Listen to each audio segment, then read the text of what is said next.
Quand on parle du corps des femmes, on parle souvent de poids, de régime, de grossophobie, mais beaucoup moins de l'autre réalité, celle d'être trop fine. Pour en parler aujourd'hui, je reçois Margot. Margot est créatrice de contenu suisse. Elle s'est fait connaître en 2020 grâce à des vidéos humoristiques qui ont rapidement rencontré un énorme succès. Depuis, elle partage son univers sur Instagram et TikTok autour du sport, du lifestyle, des do-it-yourself et de la cuisine. Mais aujourd'hui, avec Margot, on ne va pas parler de vue, d'algorithme ou de partenariat. On va parler du corps, du regard des autres et de ce moment où une femme décide de reprendre le pouvoir sur son corps. Bienvenue dans Zéro Filtre. Être une femme, c'est terriblement compliqué. Les hommes et les femmes devraient avoir les mêmes droits. Zéro Filtre, un podcast qui t'invite à explorer des sujets dits tabous en toute simplicité. Le jour où les femmes diront la vérité, les journées n'auront pas la même saveur. Dans chaque épisode, plongez dans des témoignages honnêtes, de la confiance en soi à la maternité. Tu as une vraie plateforme. Ce que tu dis a de l'importance. Je ne me suis jamais permis de souffler, ne serait-ce que 15 jours. Zéro Filtre, présenté par Isaline Ackerman. Votre capacité à changer tout ce qui est démarre ici.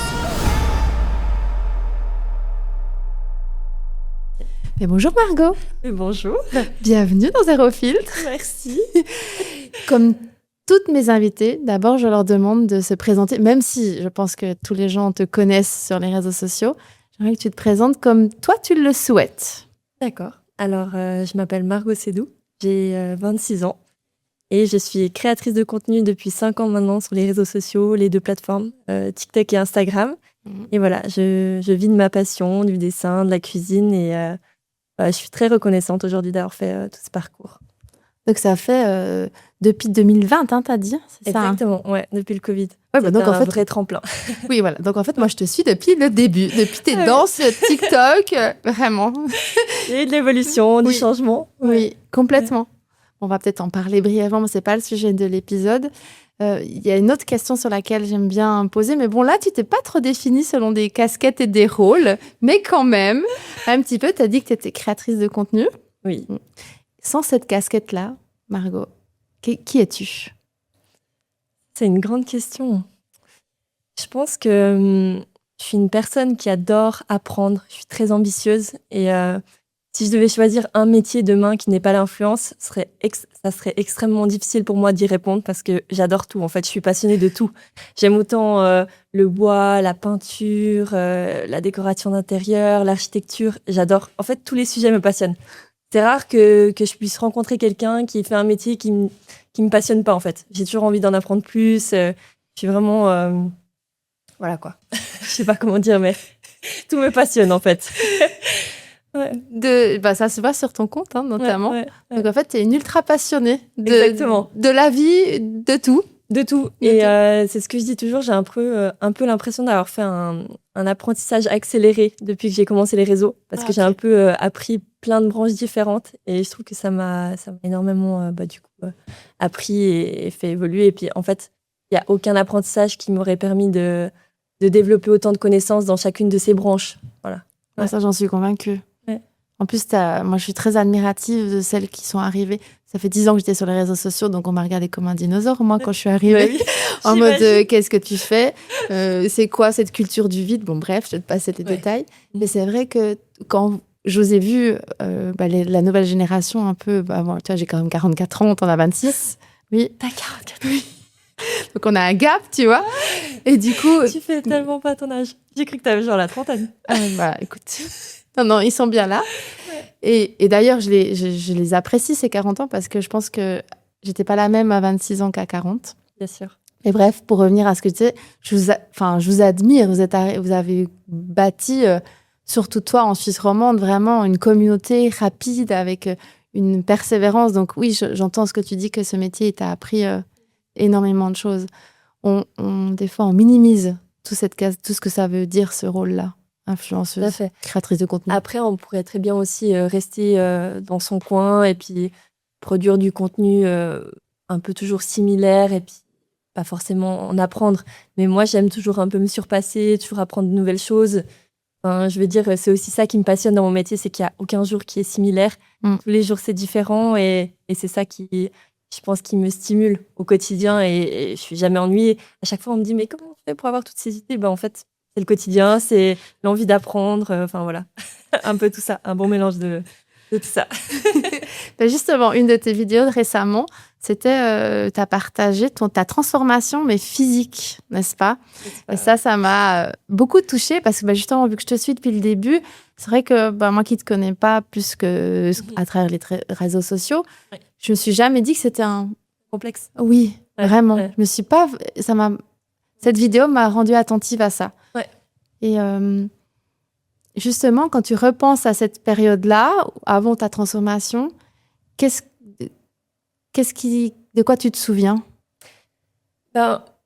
J'étais pas dépressive ou vraiment au fond du bac, mais ça a toujours été quand même un sujet douloureux pour moi parce que, en fait, j'étais pas vraiment comprise dans ma famille dans ce sens-là. Parce qu'à l'époque, ma maman, elle était... attention, je vais expliquer parce que ça peut être mal interprété. Oui. C'est que ma maman, à l'époque, quand elle était jeune, elle était un peu ronde. Et à cette époque-là, c'était à la mode d'être fine. Oui, c'est... Donc, elle a énormément souffert, que ce soit à la gym, que ce soit des autres, du regard des autres, et puis aussi de soi-même, d'être comme ça. Et du coup, elle m'a toujours dit, mais t'as tellement de chance d'être fine et d'être comme ça. Et du coup, mais moi, je me sentais pas chanceuse parce que, bon, déjà, de 1, c'était pas tellement à la mode d'être toute fine, de ne pas avoir de forme, etc. Oui. Mon époque, c'était plutôt l'inverse. Donc, du coup, bon, dans tous les cas, j'en souffrais un petit peu, mais aussi plus à l'intérieur de moi. Je me sentais pas bien, je me sentais pas à l'aise. J'avais toujours l'impression d'être un peu fragile. Voilà. Et puis, c'est vrai que, du coup, aussi, le regard des autres, entre les enfants, pas toujours très sympa. Oui, tu as dit que tu avais eu quelques moqueries à cette époque-là. Oui, tout à fait. Mais après, je pense que toute personne, quand on est jeune, on subit des moqueries. Et voilà, il y en a certaines qui font plus mal que d'autres. En fait, quand soi-même, on n'est pas bien avec ce sujet-là, forcément, quand les autres, ils appuient dessus, ça fait un peu plus mal. Mais c'est pas vraiment pour les autres que j'ai voulu changer ou que j'ai voulu prendre du poids. Mais voilà, ça a toujours été pour moi une volonté de prendre du poids, mais c'était très dur. En fait, je pense que c'est très dur d'en perdre, mais c'est très dur d'en prendre aussi, surtout à cet âge-là. Oui. Et en fait, on va toujours se réfugier vers la nourriture, mais de la mauvaise manière, pas dans le bon sens. J'allais me lever des fois pendant la nuit pour manger des pizzas, des cervelas en pensant que ça allait m'aider. Ça paraît ridicule. Mais je disais ça à mes parents, puis ils me disaient « Mais non, mais tu manges bien, etc. » Mais enfin, voilà, ça changeait rien, quoi. Ce qui est intéressant dans ce que tu racontes, c'est la différence de génération entre ta maman et toi. Ouais. Et c'est vrai que je me souviens, moi, j'ai été éduquée avec la Ketmos. Donc, ça veut dire plus que l'éthique tu es, mieux tu es, en fait. Il y avait une espèce de liaison par rapport à ça. Et toi, tu as grandi dans autre chose, c'est vrai. C'est juste. Et donc, du coup, c'est pas une bonne idée de se lever pour manger des pizzas et des cervelas? Ben non, c'est pas en mangeant gras qu'on va prendre du poids. Et d'ailleurs, j'allais énormément dans les fast-food pendant mon adolescence. Et puis maintenant, c'est plus tellement. Oh, ouais, non. Ça, tu nous en parleras un peu plus tard. Oui. J'ai des questions par rapport à ça. Mais ce que j'aimerais relever, c'est que tu as dit qu'il y avait des phrases qui t'ont marqué. Il y en a une qui t'a particulièrement marqué pendant ton adolescence sur ça? Je dirais toutes les personnes qui sont trop à l'aise pour dire « Ah, t'es maigre, oh, t'es fine ». Enfin, c'est comme dire à quelqu'un « t'es gros ». C'est exactement pareil. Quand on se sent pas bien en plus avec ça, c'est vraiment... c'est une insulte. Franchement, à proprement dit. Voilà, maintenant, j'ai grandi et je sais que c'est des mots qui font mal et qui sont autant douloureux que dirait une personne qu'elle est en surpoids, quoi. Oui, complètement. Ouais. C'est qualifier le corps de l'autre, c'est devenu très récurrent. Ouais. Et genre, très courant, pas récurrent, Isaline, très courant. Voilà. Mais surtout, je sais pas ce que tu en penses, mais je trouve que le corps des femmes est surtout sujet à ça, en fait. Ouais. Plus que encore le corps des hommes. Et c'est fou parce que d'un jour à l'autre, ça peut tellement changer. Encore dernièrement, en janvier, j'étais à la brocante à Bulle. Et puis, il y a un des brocanteurs que je connais très bien. J'étais encore accompagnée d'un autre brocanteur. Il me fait « Oh, mais t'as maigri, t'es plus fine qu'avant. Enfin, on voit les traits du visage. » Alors que j'ai plus pris du poids qu'autre chose que depuis toujours. Enfin, je trouve que je suis en pleine forme, là. J'adore mon corps. Mais je portais des habits très larges ce jour-là. Pantalon, blazer oversize. Et en fait, encore une fois, si j'étais pas bien avec moi-même, cette réflexion m'aurait fait mal. Mais là, aujourd'hui, elle m'a pas fait mal. Ouais. Parce que je me sens bien dans mon corps. Ça, Encore une fois, la perception des autres, Et ça, c'est hyper puissant qu'une femme se sente bien dans son corps. Et je pense que, tu vois, je sais pas si je parle au nom de beaucoup de femmes, mais c'est un chemin qui peut être long de se sentir bien. Surtout que tu n'as pas, comme tu dis, toi, dans ta famille, c'était pas comprise vu que tu étais fine. Donc, en fait, tu cochais les standards, c'est ça? C'est ça. Et qu'est-ce qui t'est resté de cette époque alors, que tu as encore aujourd'hui? Eh bien, franchement, je ne suis pas trop une personne à regretter ou à avoir des regrets sur mon passé. Mais je me dis que quand même, si j'avais pu trouver un sport dans mon adolescence ou ma jeunesse qui me mette en confiance, peut-être que ça aurait pu m'aider. Parce que je trouve quand même que le CrossFit, mis à part l'aspect physique et visuel, ça m'a énormément apporté en confiance en soi. J'en discutais avec mon frère l'année passée. On se disait, en fait, si on avait découvert ce sport plus tôt, bon, peut-être qu'on n'en aurait pas eu la passion, mais on se serait senti mieux. Je trouve que maintenant, quand je traverse une salle, je me sens bien dans mon corps. J'arrive, je sens que je suis là. Avant, toujours un petit peu à me revoûter, à être un peu gênée. Enfin, je sais pas, je pense que ça m'a énormément donné de confiance. Ça m'a apporté beaucoup, quoi. Oui, parce qu'avant, tu as dit que quand tu étais plus fine, tu te sentais fragile. Ouais. Alors maintenant, tu te sens comment? Je me sens forte. Je sais pas comment expliquer, mais je sais très bien qu'il y a des femmes qui sont fines. Et je trouve ça très beau. Hein. D'ailleurs, j'ai pas un problème avec ça. Oui, sur non, les on parle autres. de toi, là. Oui, exactement. Mais je pense qu'il y a certaines femmes qui sont fines, qui se sentent fortes. Mais moi, je l'étais pas. Je me sentais vraiment faible quand j'étais fine. J'avais l'impression que même la posture, elle allait avec ma morphologie. C'est dingue. Maintenant que j'ai gagné en muscle, en masse, je me sens toujours bien et la posture, elle va avec. C'est difficile à expliquer, mais... Oui. Non, mais... Margot, tu travailles dans l'image, donc ça veut dire que tu vois ton corps tous les jours. Peut-être des fois pas en entier, mais quand même tous les jours. Et depuis longtemps, donc depuis le début, t'en étais où à cette époque-là par rapport à ça, par rapport à ta maigreur? C'est vrai que quand on se filme, on décide quand même toujours des angles et des positions de la caméra. Donc forcément, il y avait un peu de stratégie pour que je paraisse pas trop fine ou que je porte des vêtements qui peut-être me mettaient plus en avant. Enfin voilà, il y avait quand même un peu toujours de la réflexion derrière, quoi. Et je pense qu'on peut le voir à travers les premières vidéos que je manquais beaucoup de confiance en toi. Ouais. Donc vraiment, toi, ce que je peux comprendre, c'est que tu fais vraiment un lien avec ta force physique et ta confiance en toi. Ouais, exactement. En tout cas, moi, c'est ça qui m'a aidée. C'est de me sentir forte à l'intérieur de mon corps. Ça m'a fait développer cette confiance en moi que j'avais pas dans le passé. Dans ton passé, justement, tu te souviens de plus de quoi? Du regard des autres ou de ton propre regard sur toi? C'est quoi qui t'a fait le plus mal? Je pense quand même le regard des autres. Parce que avant d'être dans le monde des réseaux, c'est vrai que je me prenais pas en photo, ni en vidéo ou autre. Donc, je pense qu'on a moins de regard sur soi avant qu'il y ait les réseaux qui sont arrivés comme maintenant. Je pense que si j'étais née maintenant, si l'adolescence se passait maintenant, peut-être que j'en souffrirais d'autant plus intérieurement parce que je serais tout le temps en train de me regarder ou en train de vivre autour des caméras. Ouais. Quand même, mon adolescence, elle n'était pas autour de ça. Donc, il fallait vraiment se croiser devant un miroir pour se voir. Mais non, je pense plutôt des autres, quand même. Le regard des autres. Comment tu vis le fait que certaines personnes les associent automatiquement masseur et corps idéal? Comment tu le vis? Parce qu'en fait, en tant que femme, on est d'accord que même si aujourd'hui, c'est la mode, bien que non, en 2026, c'est redevenu la mode des gens plus fines, voire même la maigreur. En 2026, la mode, c'est un peu tout. Et c'est ça qui fait plaisir. Okay. J'ai l'impression qu'il y a un peu... sur les réseaux, on peut voir vraiment des extrémités, les opposés, on va dire.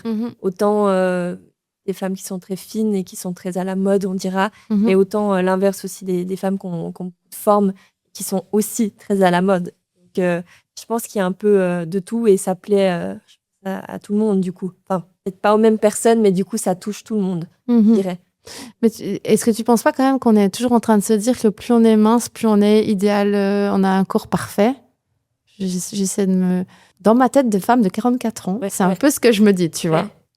Je pense que pour certaines générations, ça l'est. Ouais. Si je discute avec ma maman, j'ai quand même l'impression aussi que c'est toujours aussi plutôt dans ce sens-là, quoi. Et Plus dans la plus on tienne, est plus. Non, moi, ça n'a jamais été. C'est vrai? Ouais. En fait, je pense que j'ai tellement toujours souffert de ça que j'ai toujours voulu prendre du poids. Moi, j'ai toujours plus tendance à trouver femme. Ouais, je peux pas dire vraiment ça, mais je sais pas comment expliquer. Je pense que quand on assume son corps pleinement, quand on voit que quelqu'un est bien à l'intérieur, on arrive à dire que cette personne est belle, peu importe le corps. Je pense que c'est beaucoup la confiance en soi et l'assurance qui fait que... Oui, Ouais. ça c'est très joli ce que tu dis. Mais oui, c'est très intéressant aussi. Et je pense que c'est là où je vois que c'est bien qu'on a évolué. Ouais. Parce que vraiment, je vois une différence entre moi qui ai grandi avec ces médias jeunes et jolis et tout, et même la Star Academy, on voyait Jennifer qui se faisait, je veux dire le mot, quoi, maltraitée par rapport à son poids, et c'était quitte à oublier sa valeur propre à la personne, en fait. Et je trouve que tu mets le doigt sur quelque chose d'intéressant aujourd'hui. On est plus effectivement sur qu'est-ce que dégage la personne, qu'est-ce qu'elle apporte, quelles sont ses compétences, que sur son enveloppe corporelle. Tout à fait. Oui. Et aussi quelqu'un qui est souriant, je trouve que ça va faire toute la différence. Hmm. Je vais voir une belle femme qui n'est pas souriante, ça va moins me donner l'envie de le dire qu'elle est belle. Oui. Enfin, ça va lui enlever quelque chose. Oui. Donc, je pense que ça aussi, l'état d'être, le sourire, façon de se comporter, ça fait beaucoup, je trouve. Donc aujourd'hui, tu es passée de la petite fille dont on sait quoi, vers quel âge tu t'es pas sentie bien dans ton corps? Je dirais à partir de la 5e primaire quand même. Ça a été très vite. Ah oui, quand même. Ouais. Et je me rappelle, moi, j'étais très en retard. J'ai eu mes règles très tard, 2e du CO, je crois. Il y avait beaucoup de filles dans ma classe quand j'étais en 5e primaire qui avaient déjà leurs règles, qui étaient forcément plus développées au niveau de la poitrine, au niveau de leur corps, etc. Et moi, j'avais toujours l'impression de peut-être encore jouer au Playmobil, d'être encore vraiment une enfant, quoi. Et je trouve qu'il y a eu non, mais c'est vrai, il y a eu un énorme décalage entre certaines personnes dans ma classe et moi. Ouais. Elles sont venues, elles ont grandi beaucoup plus vite que toi, c'est ça? Exactement. Puis il y a d'autres personnes qui sont venues d'ailleurs. Ça se fait souvent maintenant. Il y a des nouvelles personnes qui arrivent en cours de route. Mhm. Et je m'en souviendrai toujours. C'est vrai que les garçons, ils étaient toujours plus attirés vers ce type de personnes qui étaient plus développées. Et puis du coup, moi, je me suis dit, mais est-ce que j'ai loupé quelque chose? Je me rappelle, j'étais presque en train encore de jouer au Playmobil et au Pet Shop. Et tout d'un coup, ça est arrivé. Je me dis, mais mince, est-ce que je suis en retard? Est-ce qu'il y a quelque chose qui cloche avec moi? Et j'attendais un peu que ça arrive, ces choses-là. Et c'est arrivé très tard. Donc ça a démarré là. Ouais, je pense que là, il y a déjà eu quelque chose. Ouais. Et quand c'est que tu as eu le déclic de l'autre côté, du coup? Quand c'est que tu as dit, là, ça suffit, maintenant, je prends les choses en main? Je dirais à partir de... Peut-être à partir de mon... Je sais pas. C'est difficile à dire quand il y a eu vraiment le déclic. Il y a eu un élément déclencheur, peut-être. Il y a eu quelque chose qui t'a dit, ces moments-là de ta vie où tu t'es dit, non, là, ça suffit, il faut que je fasse quelque chose, plus qu'un déclic. Je pense qu'à partir à partir du CO, j'avais déjà envie de prendre du poids. Ouais. Je pense qu'à partir de ce moment-là, je m'étais rendu compte que c'est ça qui changerait ma vie, mais je n'y arrivais pas en fait. C'est fou, qui changerait ta vie carrément. Ouais. Ah oui, totalement. Ah ouais. Je me suis dit, si je prends du poids, je sais que je vais être heureuse et je vais gagner en confiance et ça va me changer.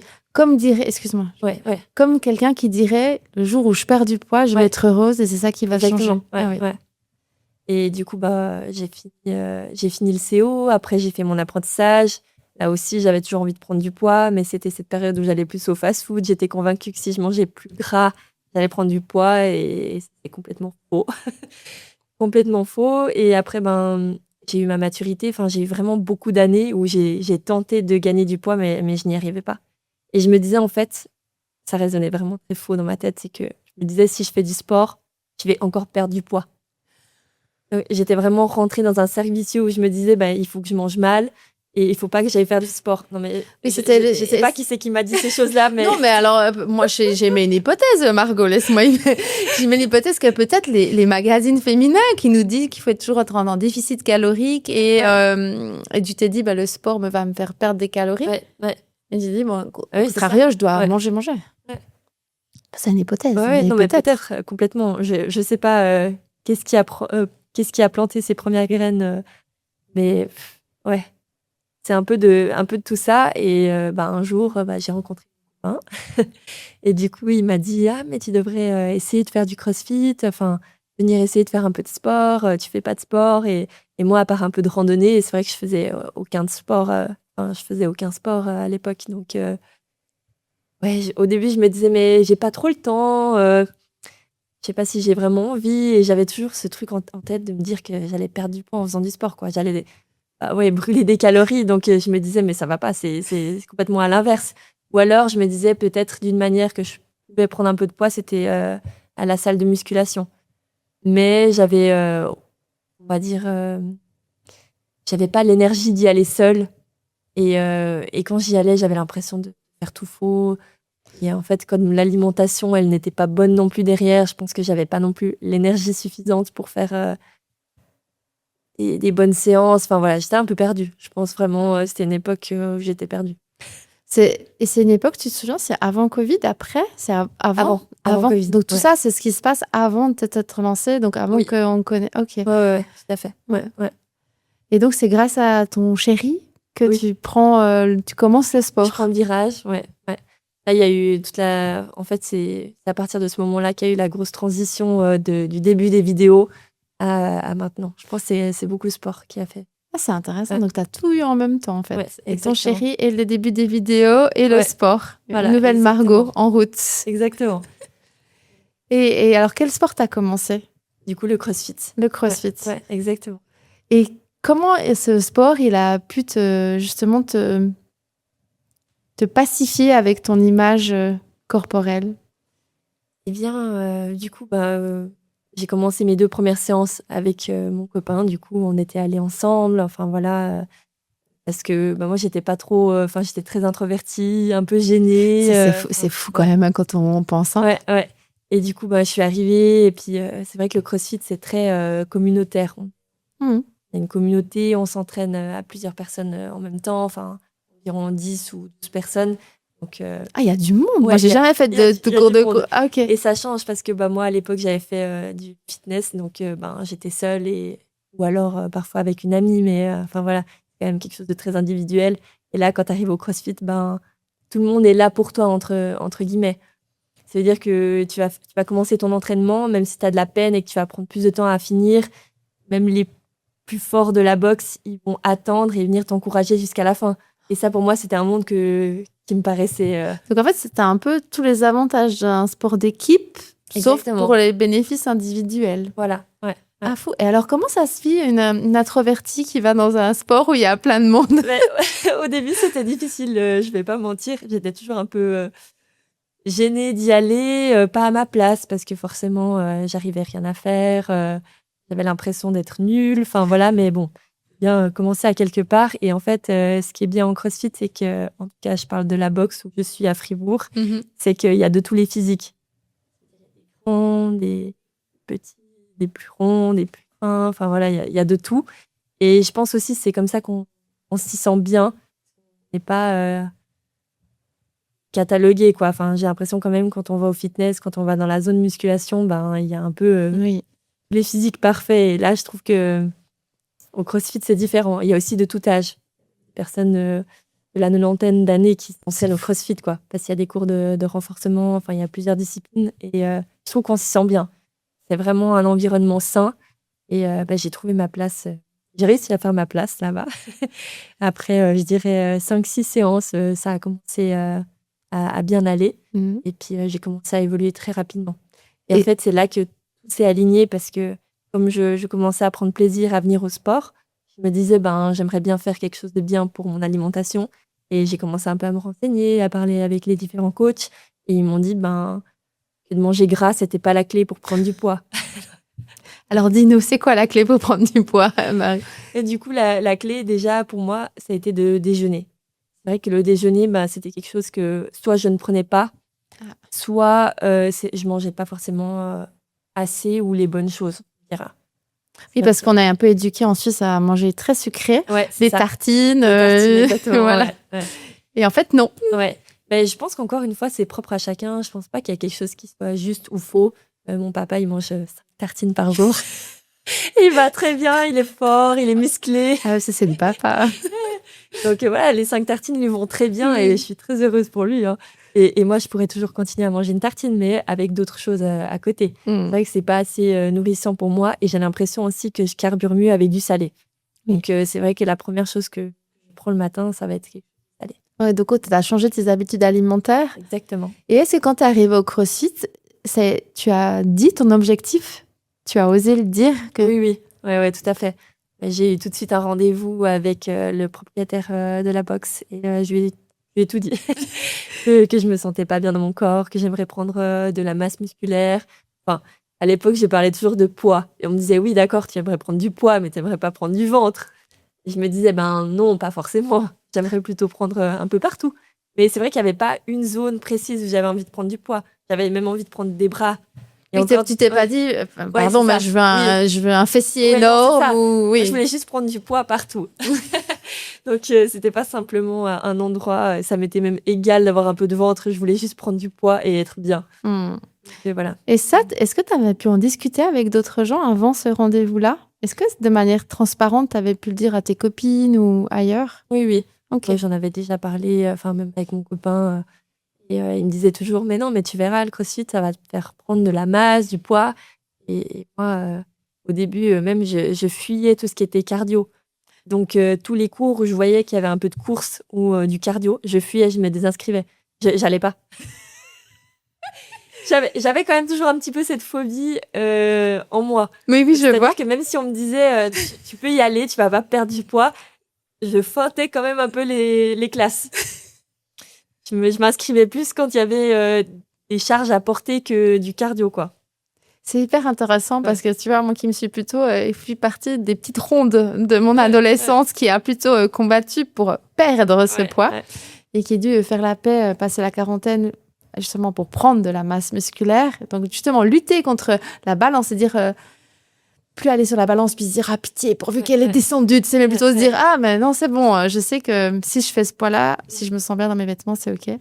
Et c'est toute une déconstruction et je suis à l'inverse de toi dans cette déconstruction, donc c'est très intéressant de voir que toi tu as eu cet autre chemin. Et justement, comment tu as été accueillie quand tu disais plutôt aux autres femmes que toi tu voulais plutôt prendre du poids? Comment tu as été accueillie? Je dirais pas forcément dans la compréhension. Parce que quand même, majoritairement, les femmes veulent plutôt perdre du poids en général. Oui. Donc souvent, on me disait, mais non, mais tu es très bien comme ça te va bien. Regarde toutes les autres filles qui aimeraient perdre du poids, qui rêveraient d'être toi ou qui rêveraient d'avoir ce corps. C'est vrai que souvent, c'était les phrases qui ressortaient. Mais moi, j'ai jamais été quelqu'un qui aime quand on me brosse dans le sens du poil.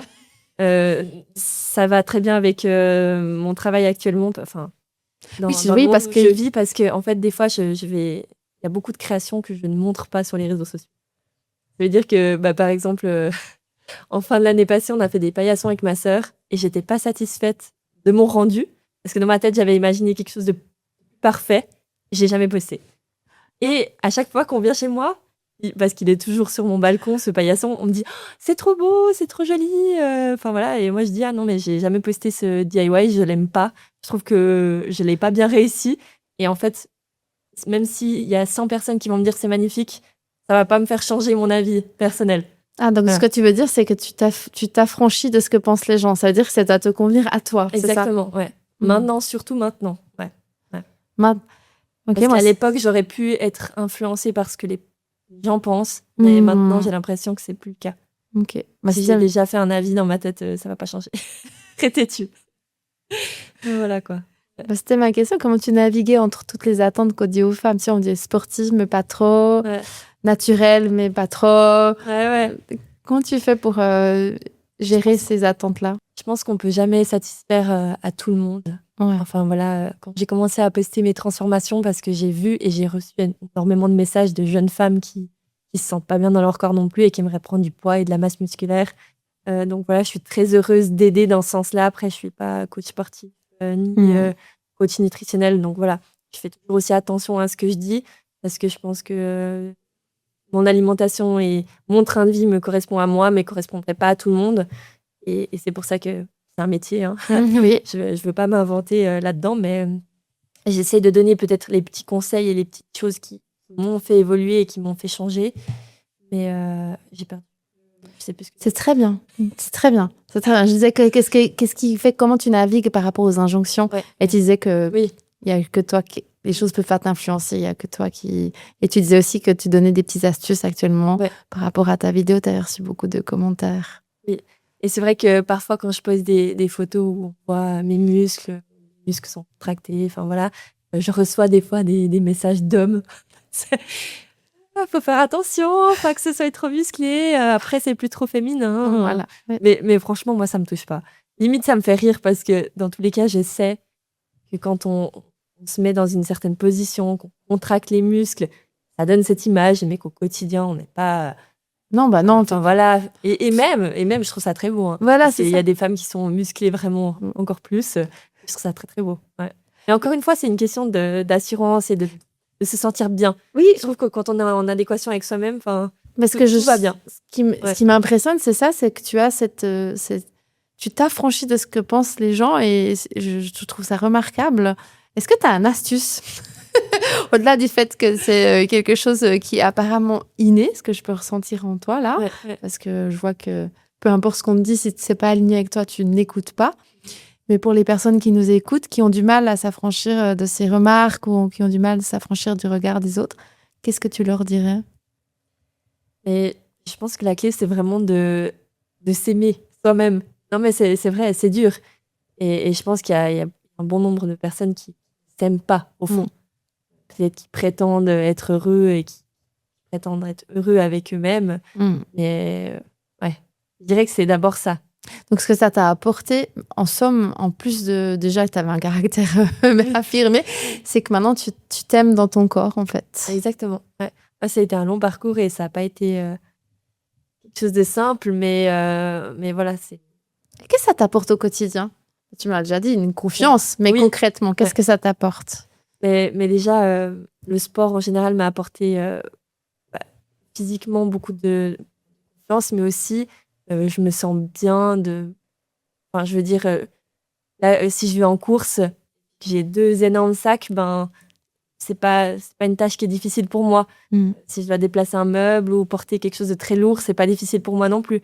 Et je vais toujours adapter les bonnes positions. Je vais pas me mettre le dos dans une mauvaise position et peut-être potentiellement me faire mal quand je déplace des objets lourds. Enfin, voilà. Je pense que ça m'a aussi beaucoup apporté dans le quotidien pour pouvoir vivre de manière très indépendante. Hein. Être seule à la maison et vivre très bien. Enfin, voilà. Ouais, des fois, c'est pour ça que des fois je me dis que les hommes, ils ont peur. C'est qu'ils se disent, tu sais, tu vas venir trop forte, tu n'auras plus besoin de moi après. Et ça, c'est vrai. Je pense que ça fait peur à certains hommes. On devient trop indépendante. Et moi, ça, j'adore. J'adore. Ben, moi, à la maison, c'est moi la bricoleuse. S'il y a un clou ou quelque chose à visser, c'est moi qui vais le faire. Ouais. Et c'est OK. Et oui, comment sans débattre sur ta vie perso, mais comment il le vit? Hyper OK. Chacun a ses forces et aussi ses passions, on va dire. Il sait très bien le faire, il pourrait le faire. C'est pas qu'il sait pas le faire, mais s'il y en a un qui a plus envie que l'autre, voilà, il va le faire. Donc, et je vais pas attendre qu'il rentre à la maison pour déplacer un meuble qui est lourd. C'est beau, j'adore. Cette nouvelle génération, vous êtes des femmes hyper puissantes et c'est beau, c'est très très beau. Mais je trouve ça chouette parce que avant, à l'époque, je me rappelle, moi j'adore le changement. J'adorais déplacer tous les meubles dans ma chambre. Ça me parle. Et avoir l'impression d'avoir une toute nouvelle pièce. Et je m'endormais le soir en me disant, c'est trop bien, c'est tout nouveau. et puis, je me rappelle, je devais toujours demander de l'aide à quelqu'un, quoi. J'essayais de déplacer seule les choses, mais au bout d'un moment, j'étais toujours un peu restreinte. Et je me dis, en fait, j'ai tellement d'idées qui fusent dans ma tête que si je dois attendre que quelqu'un rentre le soir alors que mon métier se passe... mon travail est durant la journée, j'avancerai pas. Donc, je suis très contente de pouvoir le faire toute seule maintenant, quoi. Donc en plus de la confiance en soi, concrètement, ça t'a apporté cette indépendance en fait. Ouais. Tu t'autosuffis. Exactement. Est-ce que tu demandes de l'aide quand même du coup, de temps en temps? C'est très rare. Après, ça m'arrive de demander des conseils. Souvent, le dimanche soir, quand je suis à la maison, je profite si j'ai des questions liées avec le bois ou la construction pour parler avec mon frère qui est dans la charpenterie. Enfin, mon frère qui est charpentier. Et donc, voilà quoi. Ou mon papa qui est paysagiste, je pose des questions aussi par rapport aux plantes, etc. Donc, ouais. J'essaye de m'informer quand je peux. Et aussi chez Jumbo, je passe énormément de temps. À chaque fois que j'arrive chez Jumbo, j'ai une question. Non, mais c'est vrai, et je passe ma vie là-bas. C'est très grave. Franchement. Ça va, franchement. Entre le CrossFit et Jumbo, ça va. Ouais, ça va. ouais, exactement. Mes deuxièmes maisons. Mais oui, aussi la peinture. Enfin, là, je suis en train de repeindre un mur. J'ai toujours des questions parce que je me dis, le plus je suis informée, le mieux je vais réussir. Donc, voilà, quoi. En tout cas, ce que je découvre, c'est au-delà du fait que tu as beaucoup travaillé sur toi pendant toutes ces années, sur ton corps et ta confiance en toi, je découvre une femme aussi perfectionniste. Oui. Oui. Mais en même temps, c'est marrant parce que des fois, j'en discute avec ma maman. Oui. Je pense que je suis un peu perfectionniste dans l'âme, mais pas trop non plus.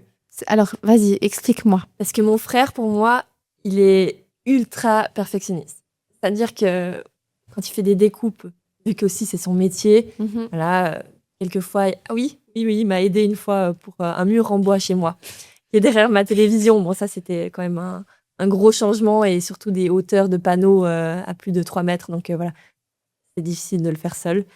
Mais lui, il est très, très perfectionniste. C'est-à-dire que si c'est pas emboîté au millimètre près, peut-être s'il y a 2 millimètres de jeu, il va pas être content. Alors que moi, là, je suis très contente. D'accord. Je pense qu'il y a aussi ce côté... je pense que je suis perfectionniste dans mes créations, mais plus dans l'originalité. Si c'est trop basique ou si c'est trop... qu'il n'y a pas une touche un peu spéciale, ça va pas me convenir. Okay. Mais c'est pas perfectionniste dans la réalisation. Je sais pas si on peut le comprendre, mais... Écoute, c'est très bien. Voilà, quoi. Je suis pas au millimètre près, mais il faut que ce soit original. Si c'est trop basique ou lambda... Donc, qu'est-ce qui fait que ce paillasson, il n'a pas été publié sur les réseaux? Je vais finir par le montrer. Voilà, exactement. On veut le paillasson, Margot. Écoute, je sais pas. Je pense que les couleurs, il y avait quelque chose qui me bloquait. Sa forme et sa direction artistique me plaisent, mais il y a quelque chose qui manque. J'ai tenté de lui donner un peu plus de couleurs, mais ça n'allait toujours pas. Et je me suis dit, non, c'est pas ça. C'est pas pour cette fois. Bon, peut-être on le verra et on s'en fera une petite anecdote. Peut-être. Mais alors, du coup, cette perfection, elle t'accompagne. Est-ce qu'elle t'a accompagnée dans ton image, justement, dans ta relation avec ton corps? Je pense quand même un peu, ouais. C'est vrai que je pense aussi que l'être humain, en général, en veut toujours plus. Et j'ai l'impression qu'on est rarement satisfait. Parce que là, t'en veux toujours plus? Comment tu te sens quant à mon corps? Ouais. Je pense toujours que l'idéal n'est pas atteint. Enfin, on peut toujours faire mieux. Après, j'en fais pas une maladie et je suis très bien dans mon corps actuellement. Ouais. Mais dans tous les cas, je l'entretiens et après, voilà, s'il y a plus qui arrive, tant mieux. C'est bon à prendre. S'il y avait une jeune femme qui nous écoute tes pieds aujourd'hui, qui a, alors du coup, attends, 12, 13 ans, c'est ça? 14 ans, hein? Je pense à ma fille, moi, qu'on a 16. Et qui sent, malgré tout qu'on dise qu'elle a un corps magnifique, malgré tout qu'on dise qu'elle a le standard de beauté idéal, le 34 par exemple, ou le 36, hein, qui est courant, mais pourtant, elle ne se sent pas bien, qu'est-ce que tu lui dirais?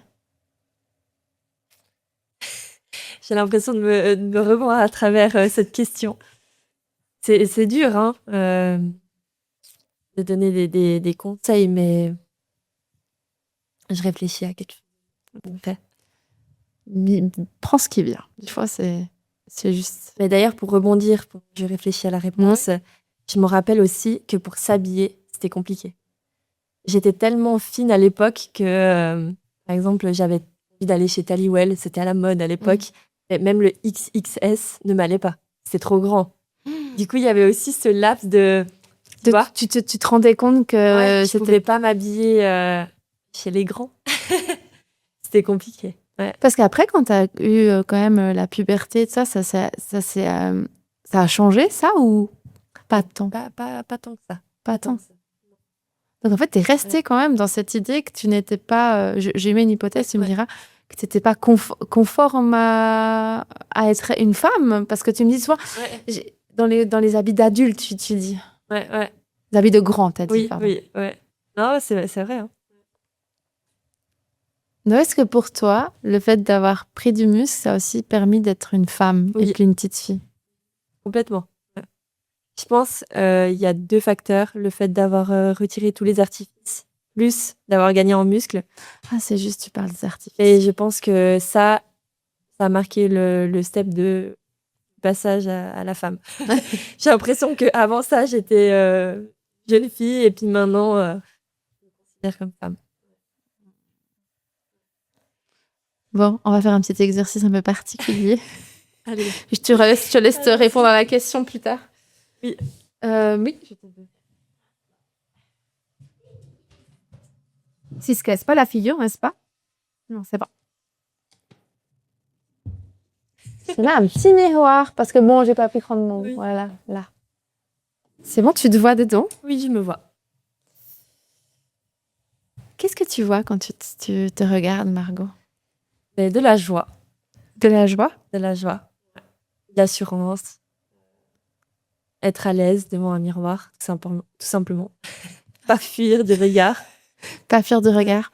Ouais, c'est important, ça y est. Moi, la première fois qu'on m'a mis un miroir pour m'a posé ces questions, je n'arrivais pas à me regarder. C'est vrai. Ouais. Je te regarde aussi par politesse. Oui, à tes tu questions, peux te regarder tout le temps. mais, non, mais je suis très à l'aise maintenant. Mais c'est vrai qu'avant, à l'époque, j'évitais les miroirs. J'étais plus jeune, ouais. Que c'était pas forcément un endroit où je me sentais bien. Donc, pas bien. On fuit. On fuit, c'est On juste. fuit. Ouais.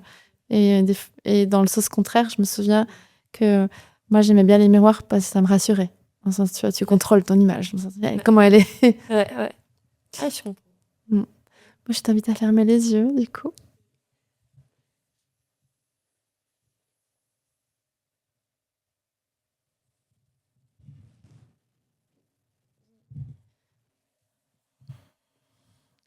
Tu peux les rouvrir. J'ai mis une photo de toi petite.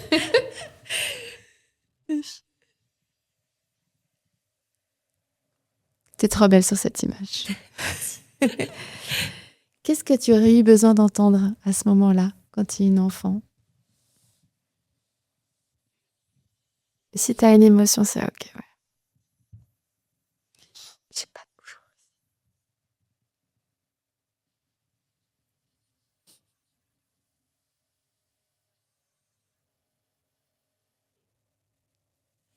C'est ok, Margot. Laisse aller. De toute façon, je suis là pour toi. Si tu as besoin de quoi que ce soit, tu me dis.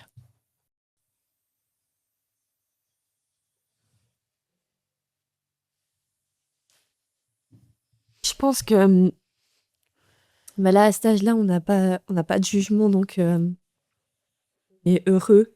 Et puis, dans tous les cas, nos parents, ils vont toujours faire se sentir bien. Oui, c'est vrai. On est innocent. Exactement. Et je pense qu'après, on est un peu jeté dans une fosse, entouré de monde, et puis qui donnent leurs avis sur notre physique, notre personne. Et en fait, on est tout simplement pas prêt à ça. Et je pense que ça fait un peu mal. Et c'est vrai que des fois, je discute avec mon entourage, j'ai aucun bon souvenir de l'école. Moi, ça m'a martyrisée. Mais j'étais pas en dépression où j'avais jamais eu envie de partir de ce monde. Enfin voilà, j'ai jamais eu des idées comme ça, mais j'ai aucun bon souvenir de l'école obligatoire. C'était une période très difficile. Ouais. Ça veut dire jusqu'à la 11e, c'était ça hein, encore. Ouais. Je me sentais jamais bien. Jamais. J'avais toujours peur aussi d'être seule. Toujours un peu ce truc. Les filles entre nous, on n'est pas toujours très sympa. Et souvent à l'école, quand j'étais en primaire, j'étais un peu mis de côté. Enfin voilà. Et des fois, ça m'est arrivé de prendre ma récré dans les toilettes. Oh, Marco. Oh, Pichette. Tu veux que je te fasse un câlin? Tu as besoin? Est-ce que tu as besoin d'un câlin, Marco?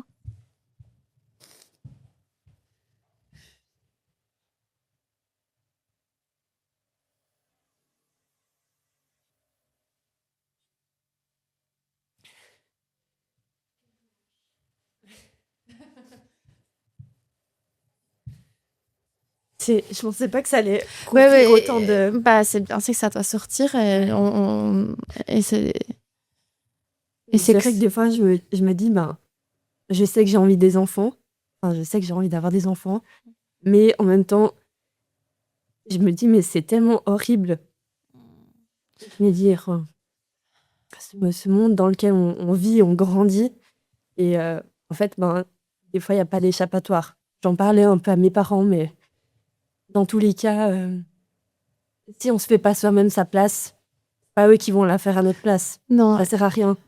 Il y a eu des fois des discussions avec un peu des professeurs ou autres, mais après, au bout d'un moment, c'est à toi de te faire ta place, quoi.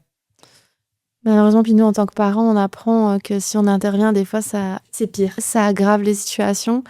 Et même si on aimerait vous protéger, parce que forcément, je suis maman, donc je me projette. Hein. C'est bon. Et j'ai des enfants qui ont eu de l'harcèlement, donc je sais. On aimerait être là pour les protéger, on aimerait leur donner les armes, mais en fait, on apprend vraiment que c'est à toi, à eux, de développer ses propres armes. Et c'est dur, c'est vrai que c'est dur, t'as raison. C'est très cruel. Ces moments-là de la vie est très dur. Ouais. Vraiment. Mais Et encore une fois, je pense que si j'étais plus confiante à cette époque-là, j'aurais vécu peut-être différemment. C'est vrai que maintenant, si je vais seule boire un café ou si je vais traverser un endroit et que je suis seule, je me sens bien. À l'époque, si t'étais seule à la récré, c'était la honte. Donc, des fois, je restais aux toilettes. Voilà. Ou j'essayais de prendre une super récré pour essayer de partager pour que quelqu'un soit un peu intéressé à rester avec moi ou autre. Mais voilà. Après, ça n'a pas été toute ma scolarité comme ça. Quand on changeait de classe, des fois, ça allait un peu mieux. Et quelle revanche aujourd'hui? C'est souvent ça.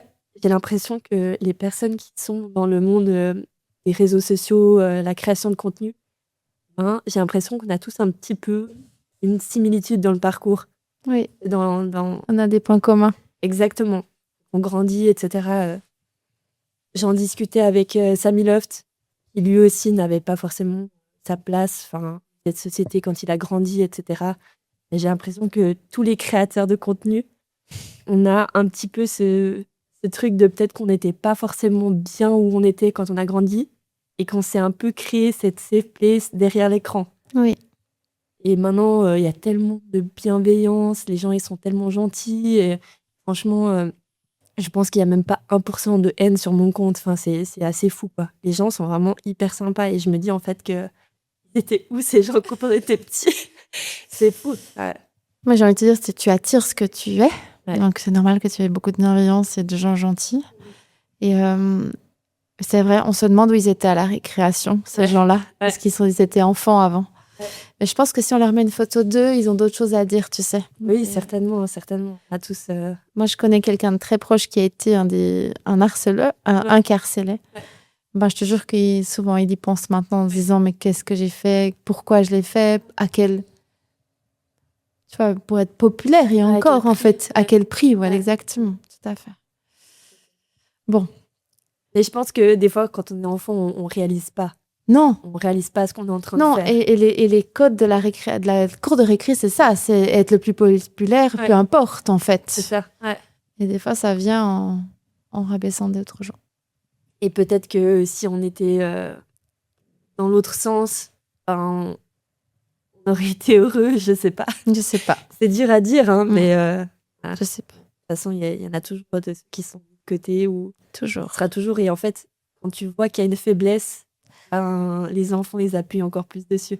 C'est ça. Et comme tu l'as dit justement, tout le long du podcast, c'est que dès que tu te sens pas bien dans tes baskets, les gens, c'est comme s'ils voyaient une faille et ils se projetaient dedans ou un bouton, comme tu dis, ils vont l'appuyer. alors que quand tu es sûr de toi, tu es à l'aise dans tes baskets. Il n'y a plus de prise, en fait. Ils n'ont plus rien. Exactement. Et du coup, juste pour en revenir à la photo, Voilà.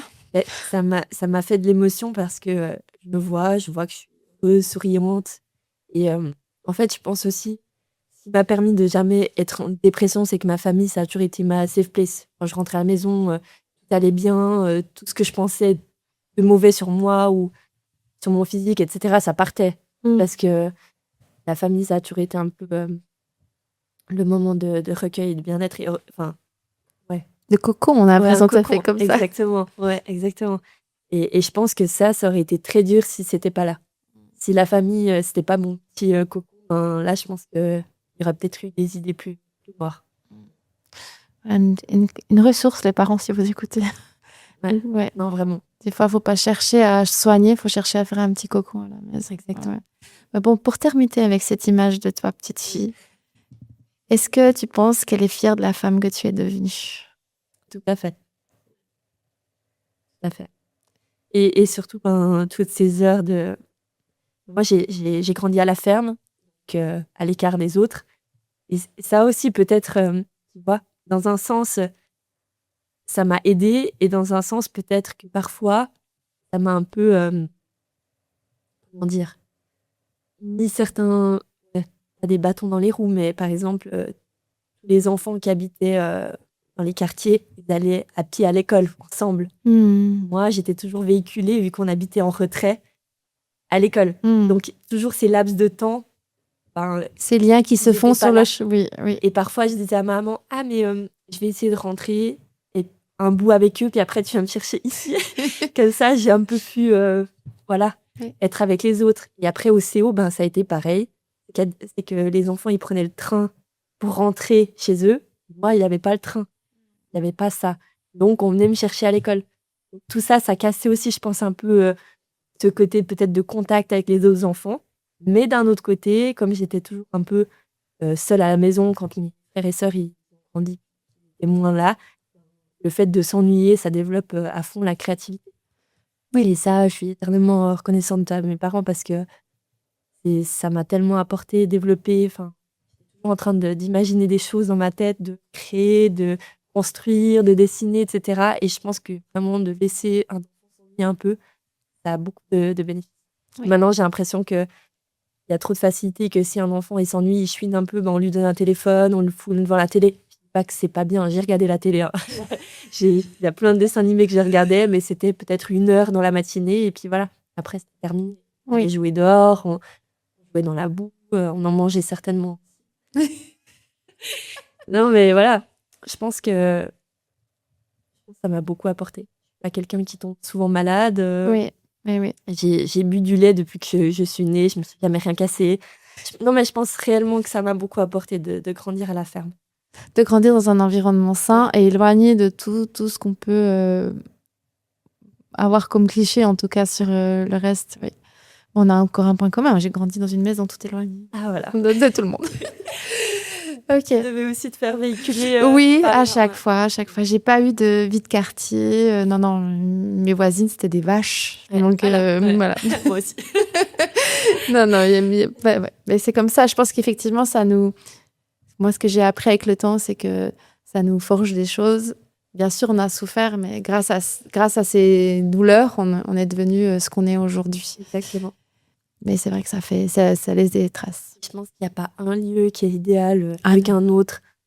Si on avait grandi dans un quartier, peut-être que ça nous manquerait d'avoir ce calme, ces places pour jouer, les animaux, etc. Non, mais moi, je vais pour rien au monde échanger ma situation, mais voilà, peut-être pour certains points. Oui. Et justement, tu lui dirais quoi à elle? Tu lui dirais de faire... si tu l'avais en face, tu lui dirais quoi à cette petite fille? D'essayer de se battre tous les jours pour se faire une place, quoi. Et puis de pas avoir peur de ce que les autres peuvent penser. En tous les cas, ils pensent, on peut pas les empêcher. C'est ça. C'est ça que tu as appris avec le temps, en fait. Exactement. Ouais. Dans tous les cas, on peut pas plaire à tout le monde et les empêcher, c'est pas possible, quoi. Ah non, peu importe ce qu'on fait, de toute manière, les gens, ils ont toujours un avis sur tout. On le voit. Et aussi, on pense aussi certaines choses dans nos têtes. C'est comme ça. Bon, Margot, ça va? Tu peux continuer?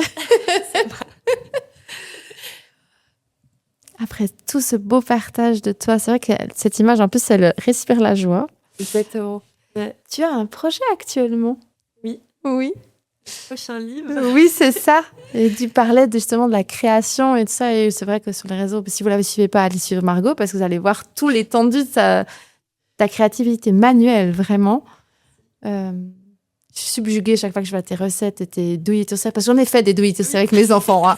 Franchement, j'en ai balancé aussi.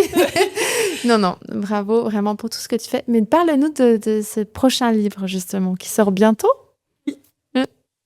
Alors, la sortie est prévue pour fin avril. Ah oui, donc bientôt.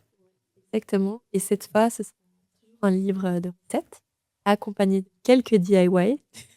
Et ce sera vraiment au fil des saisons. Le titre, c'est doux au fil des saisons. Vraiment, ça va nous accompagner toute l'année. Du sucré, du salé, vraiment. Parce que c'est pas ton premier, donc ton premier, c'était aussi sur des recettes.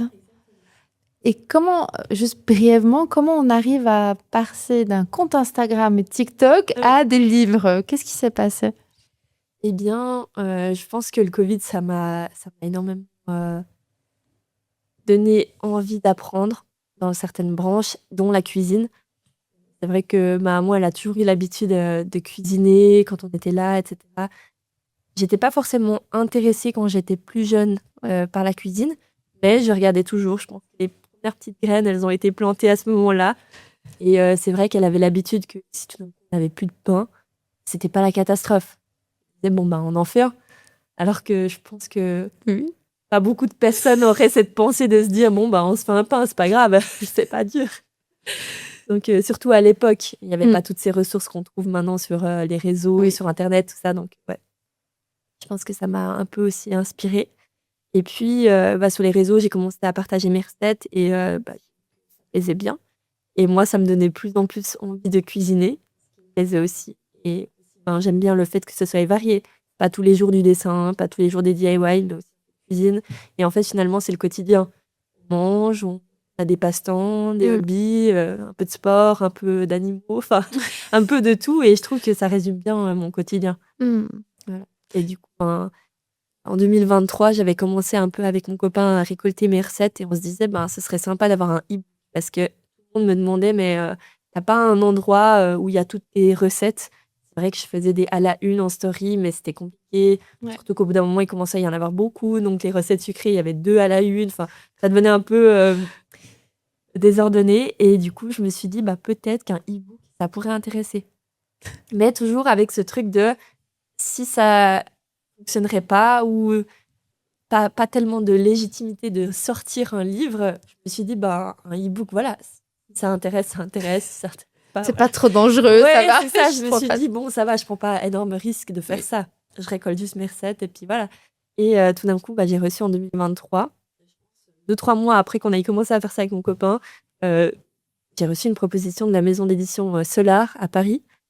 Donc, petit aparté, ils ont travaillé avec Pierre Hermé, des grands chefs pâtissiers, cuisiniers. Et en fait, je me suis dit, c'est dingue. Là, ça tombe vraiment au bon moment, perfect timing. J'étais déjà en train de préparer ces recettes, donc là, on ne pouvait pas faire mieux. Tu fais la manifestation, Mario? Vraiment, là, c'était incroyable. Le timing, il était parfait. Donc, évidemment, j'ai tout de suite sauté au plafond, répondu aux mails. Je crois que 2 jours plus tard, on était déjà en FaceTime avec la maison. Enfin, non, mais c'était incroyable. Et très rapidement, on a enchaîné et je m'en souviendrai toujours. En fait, du coup, elle me parlait de 70 recettes. Moi, j'en avais plus ou moins ce nombre-là. Donc, j'étais là, c'est parfait. Puis, elle m'avait dit, est-ce que tu serais dispo, Margot, de venir entre 24 heures ou 48 heures, soyons fous, à Paris, pour venir shooter avec tes recettes? Moi, je me suis dit, attends, est-ce qu'elle pense que j'ai la capacité de faire 70 recettes en 48 heures? Et là, mon côté introverti n'a pas osé demander. Du coup, je me suis mis un stress intérieur et j'avais la sueur là. Je me disais, mon Dieu, mais je vais devoir réaliser mes 70 recettes en 48 heures à Paris. Mais est-ce que c'est humainement possible, Non, cette histoire? non, Voilà. c'est impossible. Et du coup, j'étais en sueur et j'ai quitté l'appel. Je me disais, mais je vais pas le faire, c'est pas possible. J'adore. Et en fait, plus tard, j'ai posé la question par email. Puis elle m'avait dit, mais non, pas du tout, Margot. C'est une équipe de chefs, de cuisiniers qui vont venir réaliser tes recettes. Et toi, tu vas dingue. shooter devant. Mais c'est encore... ça t'a donné Non, mais là, l'information c'était encore plus C'était un dingue. film, Oui, quoi. oui. Non, mais là, je me croyais dans un rêve. Je me suis dit, mais c'est pas possible. Donc déjà, on me contacte pour faire un livre. Ensuite, on me dit que les photos, elles vont être faites par quelqu'un d'autre. On va faire mes recettes à ma place. C'est incroyable. Donc moi, en fait, voilà, j'ai fourni tous les textes, les recettes, les photos de mon compte Instagram, parce qu'en fait, aucune de mes photos n'ont été prises professionnellement. Donc c'était toujours par le biais de l'appareil, de l'iPhone. C'est pas assez qualitatif pour créer un livre. Donc, toutes mes photos ont été refaites à l'appareil photo. Voilà, mais donc je suis arrivée à Paris en 2024. Et c'était en début 2024 et en fait, elles étaient sur une table. Incroyable. Ouais, alors là, ce sentiment, il était fou. Ouais, Et du coup, deuxième fois alors, deuxième fois. tu te rends compte, Margot, quand même, ce chemin, est-ce que des fois tu regardes en arrière? Oui, mais je suis jamais nostalgique. Je pense que c'est un peu lié au parcours de mon enfance que rien me rend nostalgique. J'ai l'impression que demain sera meilleur. Enfin, voilà. Mais je pense que c'est aussi le côté un peu ambition. Voilà. Mais quand tu as ouvert ton compte, on n'a pas dit pourquoi, mais Oui. c'est pas grave. Oui. Est-ce que tu pensais un jour en être là? Jamais. Et jamais en faire mon métier, non. Donc tu l'as ouvert en toute spontanéité? Ah oui, ouais, tout à fait. Tout à fait. C'est vrai que moi, je voulais faire architecte de base. En fait, je cherchais désespérément un métier qui pourrait un peu reprendre toutes mes passions et puis mes compétences. C'était difficile. Donc, je me suis dit, bon, ce qui me passionne le plus quand même, c'est l'architecture, le design. Donc, pourquoi pas faire architecte? J'aime bien dessiner. Maintenant, l'architecture, c'est tellement sur l'ordinateur. Mhm. Du coup, quand j'étais en train de faire mon stage, je me suis dit, bon, c'est cool, c'est passionnant, mais est-ce que c'est vraiment fait pour moi? J'étais un peu dans le doute, mais je savais pas trop quoi faire d'autre, quoi. Donc, bon, j'étais quand même là, j'étudiais, puis voilà. Et puis tout d'un coup, il y a TikTok qui est arrivé, vu qu'avant c'était Miss Italie. Et j'ai commencé à poster des vidéos, parce que c'était le Covid, on était à la maison, et on était à la ferme, donc on avait vraiment de l'espace, on avait l'extérieur, on pouvait faire des vidéos, tout ça. Puis avec mon frère, on s'amusait un peu. On avait posté un peu des danses, des trucs sympas à l'époque. Et en fait, vu qu'il y avait personne presque sur cette plateforme, c'était le tout début, il n'y avait pas trop de honte à poster des choses qui n'étaient pas forcément très recherchées. Ou Ma fille te dirait avec c'est des grands cringe. montages. Ah oui, c'est Elle me dirait, gênant. c'est Maintenant, gênant. tu postes ça, maintenant, c'est très gênant. Ouais. Mes neveux me diraient aussi ça. Mais donc, voilà, je postais et puis sans aucune arrière-pensée. Et après 6 mois, je pense que j'étais arrivée à 150 000 followers sur TikTok. Et là, ça arrivait très vite. J'ai reçu un contrat d'une marque. Et là, je me suis dit, en fait, ça peut clairement être un métier. Quand j'ai vu le montant, je me suis dit, OK, là, on peut faire quelque chose. Alors qu'en plus, c'était les débuts, c'était pas grand-chose. Oui. Je me suis dit, il y a moyen de faire quelque chose. Après, je me disais toujours, j'ai ce côté très terre-à-terre, les épaules, la tête sur les épaules. Et je me disais, non, mais j'ai pas fait tout ce parcours pour étudier l'architecture, pour faire les réseaux. Ça n'avait pas de sens. Donc, je me suis dit, je finis mon cursus, je finis mes études. Et après, si jamais, en fait, c'est pas possible. Oui. Trop perfectionniste pour faire les deux. Je peux pas finir des maquettes à 3h du matin, reprendre à 8h, puis faire encore les réseaux, quoi. Mais pendant cette période, j'avais vraiment une vie mais ultra chargée. Vraiment. Ça a duré combien de temps, cette vie ultra chargée? Je dirais 3 ans. La vache, pardon. Ou, ouais. Alors, pas forcément avec les réseaux. Avec les réseaux, je dirais 1 année et demie. T'as fait les 1 année et deux. demie, 2 ans. T'as fait les deux ensemble. C'est-à-dire que du lundi au vendredi, j'étais à l'architecture, à l'école d'archi.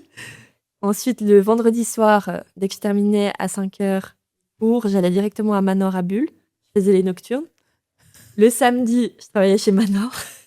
Et le dimanche, je travaillais dans un café aussi à Bulle. Et entre-temps, je faisais des vidéos.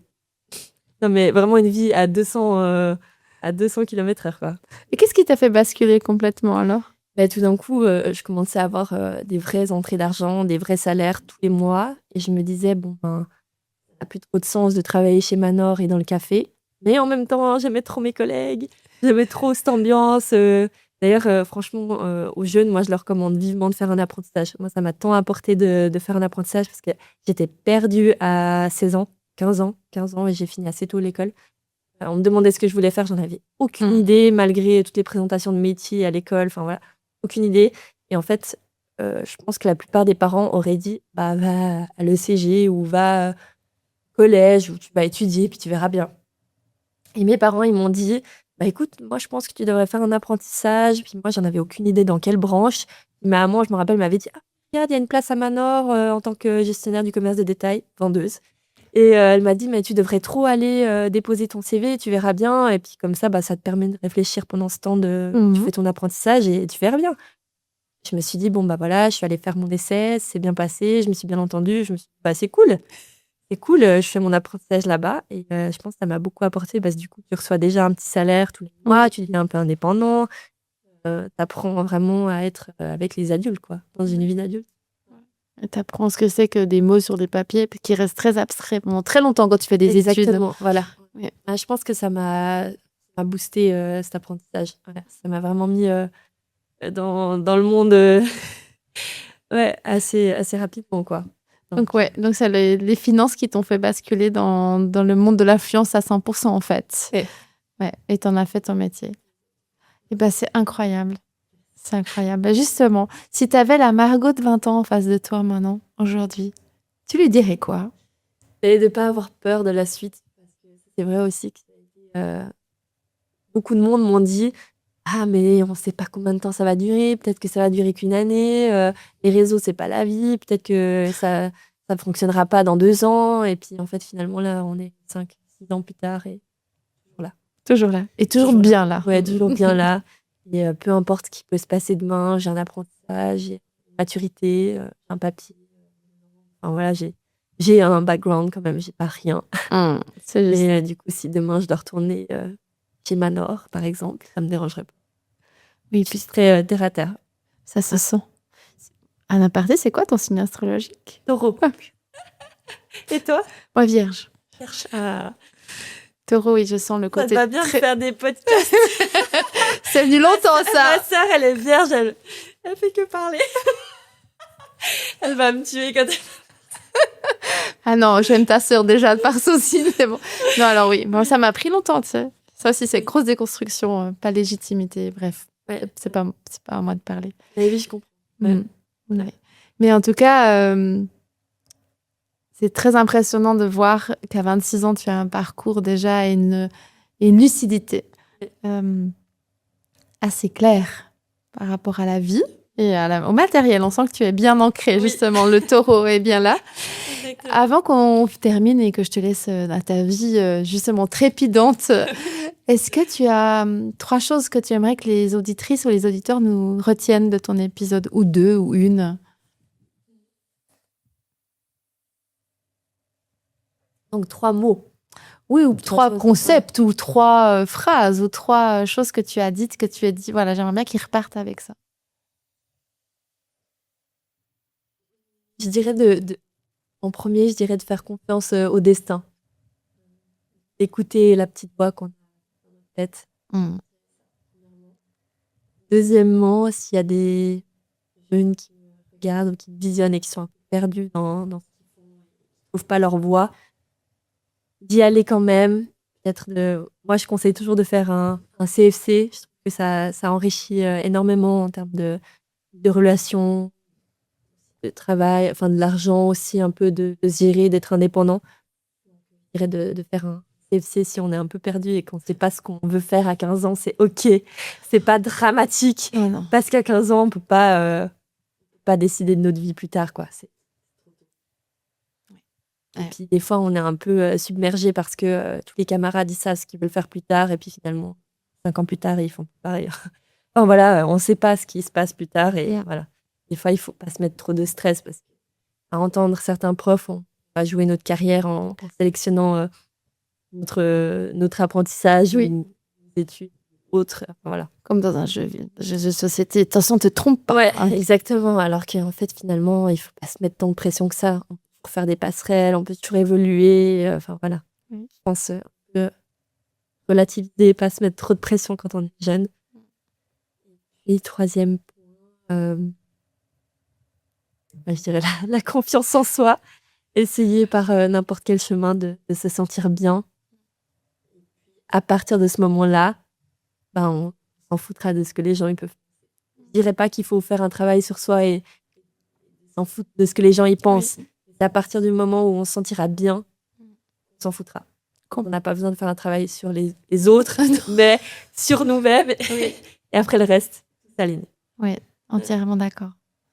C'est quand on est bien aligné que tout tourne après. Exactement. Mais c'est un chemin.